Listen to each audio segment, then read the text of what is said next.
VSCodium Vs Zed. So VSCodium is the open source telemetry-free build of Visual Studio Code. It's essentially VS Code without the Microsoft's tracking and proprietary licensing concerns. So let's talk about its pros and cons.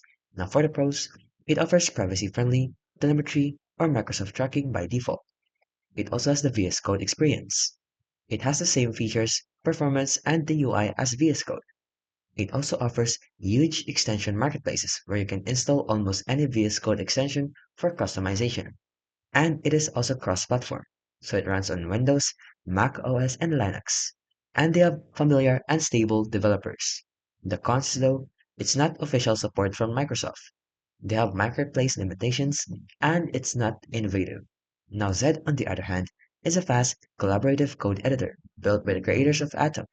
It focuses on real-time teamwork, performance, and a minimal design philosophy. Now let's talk about its pros and cons. For the pros, it is lightning fast with the performance. It has built-in collaboration. It has modern UI and UX, which is clean, minimal design with smooth animations. They offer AI-assisted coding, and they have an active development. The cons is though, it is still young. They have a smaller ecosystem, a limited platform support, and it is not as customizable. So overall, choose VS Codium, and if you want privacy-focused, stable, and fully featured code editor, and choose Zed if you want a lightweight, modern, and collaboration first editor built for speed and teamwork.